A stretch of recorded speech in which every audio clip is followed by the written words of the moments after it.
Hey, Vox here. Well, we've got a lot of things going on in the Madden world. First of all, a word from our sponsor. Rock Bottom Coins is the #1 place to get your Madden coins. If you Nailed it. make coins for my videos, sell them to Rock Bottom. If you're buying, use my code GUTBOX for 10% off. No idea why that happened. It wasn't me. All right, they saw me mess it up on the bathroom floor. It wasn't me. So we got the AKA promo today, and those cards are going for both an arm and a leg, not just one or the other. Sorry, inflation will take multiple limbs now. Team of the week tomorrow, which we got a teaser for. Poyer is getting the team of the week card, and it looks all right. He's not the tallest guy, and obviously in this game, you know, it's very height-based. Hit power, go for low, go for cut sticks. That's all I got.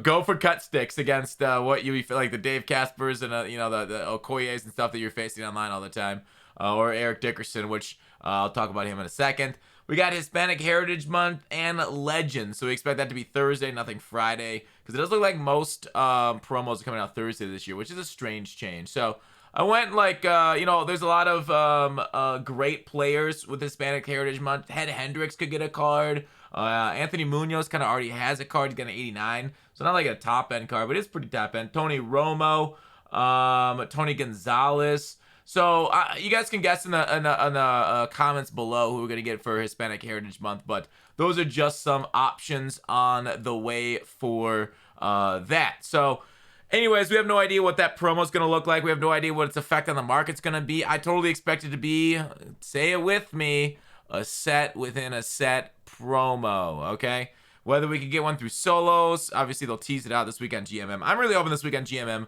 they bring out some sort of like, you know, a MUT team member to explain what's going on with this year's game and why it is the way it is.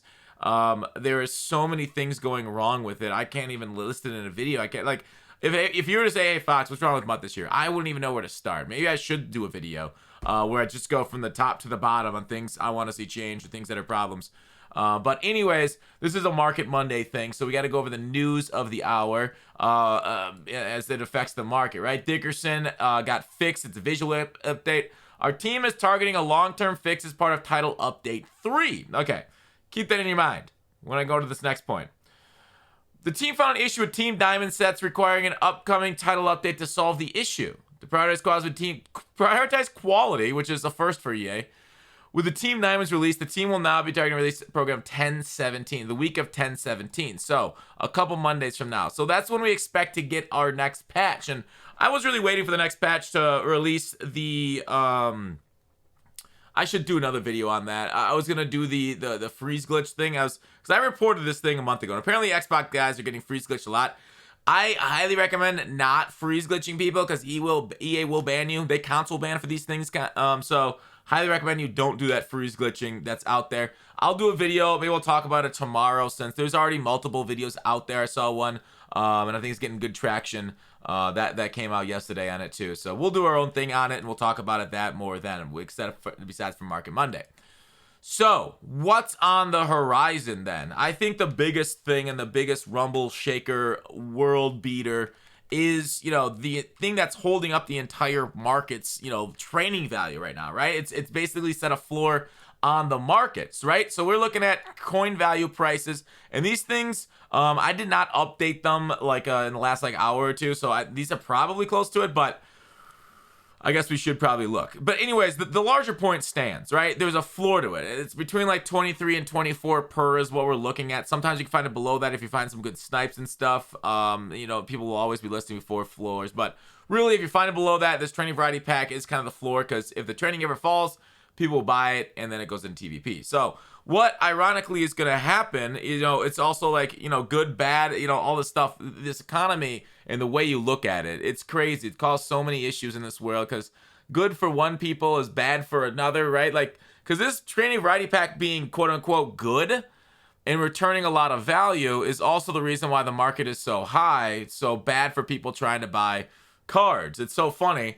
They gave us a thing that's returning so much coins out of it that boosted the market up, and now it's you know, it is where it is. So it's funny. So what I'm trying to say is, in 9 days time, when we can expect this series change over, right? We're going to season 2 or whatever. At least I assume that's on the same day. I actually didn't look at that. But 9 days and 12 hours. If it gets worse, that's going to lower the market. But again, people will be like, oh, that's worse. This sucks. So what they can do is put more training cards into this pack to lower like the coin floor on it. So like there's less like, minimum coins or whatever, if you get what I'm saying.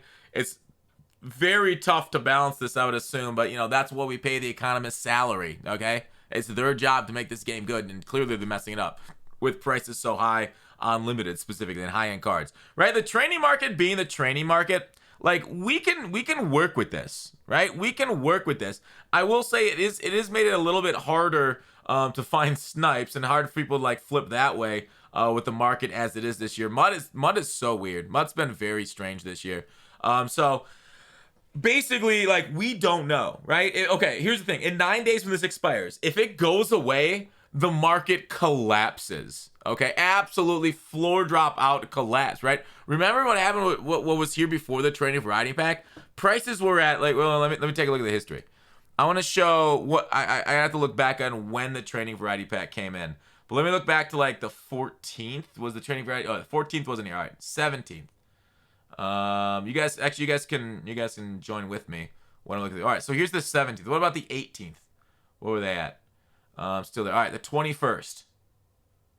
Still at 15 per. 15 per on the 21st. All right, 23rd. Oh, okay. 22nd.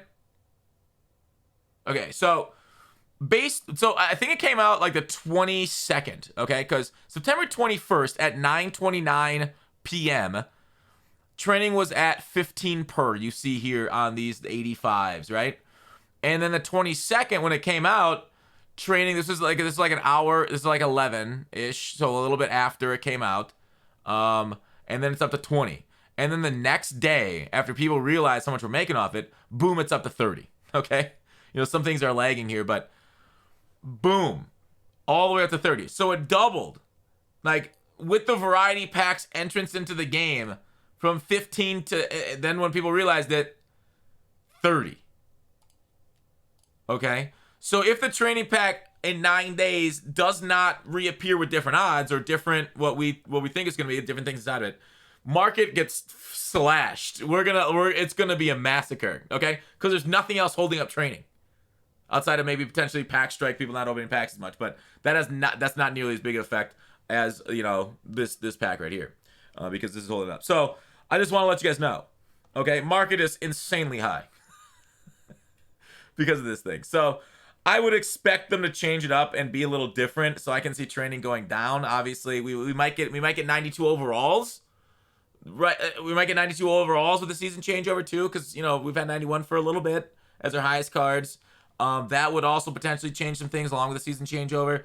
So, like, it's a huge storm on the horizon. We'll talk about more next week. But I just want to prepare you, because being prepared ahead of time, ounce of preparation is better than a pound of cure. Unless that pound of cure is the devil's lettuce. Then it's better to be a pound than... Okay. So... Reduxes could also come with this. So, like, dude, I sold a limited time right guard with Jahari Evans for 1.9 million coins. We could get Reduxes in 9 days, right? I know people like, some people just want to, and they're like big ballers or whatever. Maybe doing it for like comp or something. But that's just wild to me. A right guard for that many coins. And like, so 9 days, I expect Reduxes to come with Season 2 also. So FYI for those holding old limiteds that are maybe like very expensive, Cameron Wakes, Otherworld, Jahari Evans, the other ones in the game. Let's take a look actually. What are the most expensive players in the game right now? Let's sort by price. Yeah, Cameron Wake, Jahari Evans. Megatron, that's not as limited though. Lamar, Revis, DK, yeah. It's Clay Matthews. Yeah, he'd get a Redux and these things would get, split down. You'd lose a lot of coins holding a card through Redux, especially if they announce Reduxes. Once they announce Reduxes, the market crashes. All right, as for making coins, I've said it's very strange this year and difficult, and I do believe a lot of people have jumped on the limited time investment bandwagon, and there is still a little bit of profit to be made out there. I just want to let you guys know, like it's something that I used to always mention as something to do, but people have made like their content surrounding investing in Legend Limiteds, so it's gotten much more out there. Like if you guys would pay attention to me like years ago when I talked about ways of making coins, I'd always go through the ways. But like when I say do sets and stuff, and I try not to like explain this exact set because then the market, the profit goes away, and so that's why I don't like explaining methods in this thing as much. Whereas like I go like, oh yeah, you can make 10K if you do this set right now, and then like 5-10 people do it, and then it's gone. Okay, so that's why I always talk about looking through sets for profit opportunities, especially when market drops, right? Like if the market collapses on the TVP or the season 2 or whatever, set cards are always a little bit of a lagging indicator there. So you guys make the sets because there's no new set cards supplied, whereas the rest of the cards in circulation is already being supplied by the new packs. It's generally profitable for a little bit to make set cards on a market crash day, or old set cards too. What about legend pieces during the week?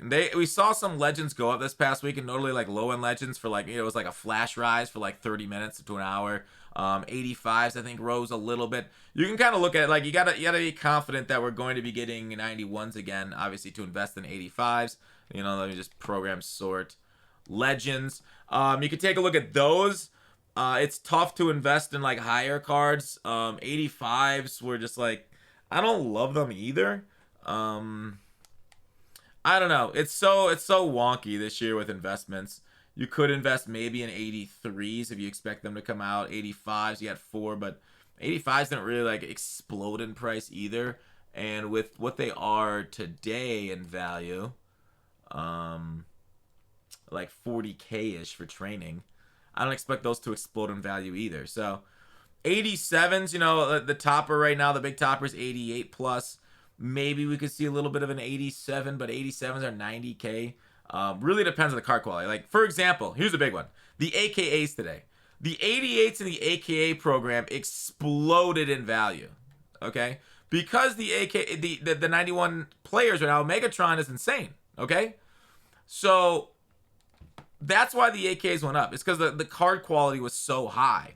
Whereas if they came out with another week of like freaking Okoye and T-Sizzle or like nobody's like that people don't care about, 88s really wouldn't have moved much, okay? But because they came out with 2 of the most famous players of their era, and it's a very recent era, like they just retired not too long ago, the shot on price. But Megatron's like overpowered as heck. Check out my second channel for gameplay on that than those 2 cards. So that's what I'm trying to say is that's risky. You really got to expect an incredible drop for you to invest in 88s. But there is that opportunity over the weekend before they announce. After they announce, you might already see it go up. But the market might not let that slip by them again. So just FYI, that's definitely a thing worth looking at going forward. Are these 88 AK fantasy or these 88s, 88 overall cards that go into like the Megatron and the Revis sets. So. Ooh, I didn't sell my T-Sizzle. I could have swore I did. Maybe just nobody bought it. That's what I want to talk about in the Market Monday. A lot of things. We got Team of the Week. I'll do a video tomorrow morning on that. And then maybe I'll do a video talking about that glitch. But that's it. Please like, subscribe. Appreciate